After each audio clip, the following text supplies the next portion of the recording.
दर्शक नमस्कार, म यतिखेर काठमाडौँको माइती घरमा छु।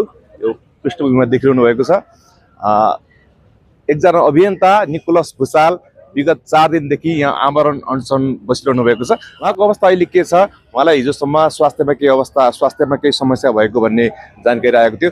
तपाईलाई आराम हुनुहुन्छ भनेर के सोधौँ है? म बोल्नै नसक्ने थोरै बोल्नुहुन्छ। स्वास्थ्य अवस्था कस्तो छ ठ्याक्कै भन्नु?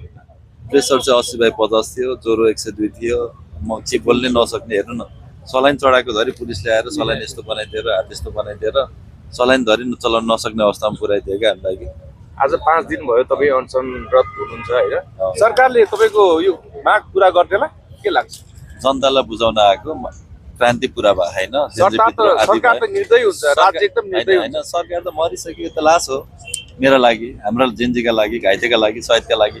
यो सरकारले त आफू बन्ने र आफ्नो मान्छेलाई बनाउने बाहेक केही पनि काम गरेन। त्यही भएर म हार्दिक श्रद्धाञ्जली भन्न चाहन्छु यो सरकारलाई। यो सरकार आओस् भन्ने चाहना पनि छैन, केही पनि छैन। र जनताले साथ दिन पर्यो, घाइतेलाई साथ दिन पर्यो, जेन्जीलाई साथ दिन पर्यो। 1100 जना जेन्जीहरू जेलमा छन्, उनीहरूलाई साथ दिन पर्यो, उनीहरूले हामीलाई साथ दिन पर्यो। हामी चाहिँ यो देशमा अहिले चुनाव अहिलेको आवश्यकता होइन। यदि चुनाव भइहाल्यो भने यो माग जिन्दगी कहिले पुरा हुँदैन। अर्को भित्र अर्को आन्दोलनमा देश जान्छ। त्यो नहोस् भनेर पहिला माग पुरा गरौँ अनि बल्ल निर्वाचन भनेर हो। एकदम धन्यवाद हजुरलाई। अब तपाईको यो दुर्दशा भइराख्दाखेरि पनि सरकारले कुनै चासो देखाएको छैन, हामी देखिरहेका छौँ। कतिन्जेल तपाईँ आमरण अनसन बस्नुहुन्छ? ज्यान फाल्नुहुन्छ यही माइती घरमै? अब हेरौँ सर, हामी प्रयासमा छौँ है। यो सरकार भन्दा नि जनतालाई बुझाउन आएको, जनताले बुझ्दैछन्, जनताले साथ दिन्छन्। अनि त्यो यति धेरै माया पाएको छ। 24 घण्टा यहाँ यति मान्छे भन्दा धेरै कमी कतिखेर पनि हुँदैनन् होइन। यहाँ अहिलेसम्म 15-20 हजार जाने आइसक्नु होला हामीलाई यही साथ दिन पनि। अब नेपालका हाम्रो भोला रिजाल सरदेखि लिएर हाम्रो राम्रो सदप्रति हाम्रो एकदम वरिष्ठ डाक्टर, हाम्रो रेस्पिरेटरी एकदम प्रकाश दाई, हाम्रो डाक्टर दमन, हाम्रो एकदमै धेरै डाक्टरहरू, इन्जिनियरहरू, पाइलटहरूदेखि लिएर साथीहरू, अभियन्ताहरू सबैजना आउनु भएको छ। यसले हामी खुसी छौँ र हामी बिस्तारै हाम्रो जतिखेरसम्म हाम्रो ऊ छ त्यतिखेरसम्म हामीले गरेर अब हेरौँ भगवानले कहिलेसम्म हामीलाई साथ सक्नु भएन भने चाहिँ के गर्नुहुन्छ? सरकारले वास्तै गरेन, तपाईँको अन्तिम अवस्था हुँदाखेरिसम्म सरकारले वास्तै गरेन भने के गर्नुहुन्छ? होइन, त्यो अब भगवानले के भन्नुहुन्छ उहाँको चाहना अनुसार चल्ने। अहिले खुल्ला ठाउँ देखिन्छ, यस्तैमा होस् नि तपाईँ रातभरि? यस्तै हो सर। टेन्ट छैन? टेन्टहरू सुरु दिनमा त हाम्रो थिएन, 2 दिन चाहिँ हाम्रो लाउन दिएन टेन्ट। तेस्रो दिन चाहिँ हाम्रो केटाहरूले हामी सबैले झगडा गरेर अलिकति टेन्ट र हाम्रो व्यवस्था गरेर उ गऱ्यो। आगो बाल्न चाहिँ दिएको छैन। टेन्ट चाहिँ अहिले हाम्रो छ, तर टेन्टमा पनि पुरै चिताएर हाम्रो एकदमै गाह्रो हुन्छ कि टेन्टमा पनि। ज्वरो पनि छ अहिले, हात हेर्नु यस्तो सुन्ने यस्तो बनाइदिएको छ होइन।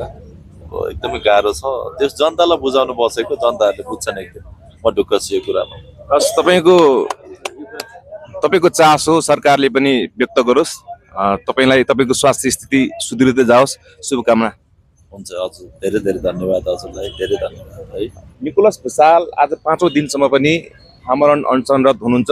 तपाईँले देखिहाल्नुभयो यो माइती घरको बीच सडकमा उहाँ यसरी सुतिरहनु भएको छ। र उनको मागहरू चाहिँ 8 सूत्रीय माग छन्। हत्यारालाई कारबाही जुन जेन्जी आन्दोलनका क्रममा हत्या भएको थियो, जेन्जी शहीदहरूको हत्यारालाई कारबाही गर्नुपर्ने, जेन्जी बन्दीलाई रिहा गर्नुपर्ने, भ्रष्टाचारको छानबिन र कारबाही गर्नुपर्ने, संविधान संशोधन गर्नुपर्ने, विदेशमा भएकाहरूलाई मताधिकार दिनुपर्ने, प्रत्यक्ष निर्वाचित कार्यकारी प्रधानमन्त्री हुनुपर्ने, प्रदेश सभा र राष्ट्रिय सभा खारेज हुनुपर्ने, प्रधानमन्त्री र गृहमन्त्रीको राजीनामा आउनुपर्ने र पहिला माग पुरा अनि मात्र निर्वाचन हुनुपर्ने लगायतका 8 सूत्रीय माग राखेर यी अभियन्ता निकोलस भुसाल यहाँ चाहिँ आमरण अनसन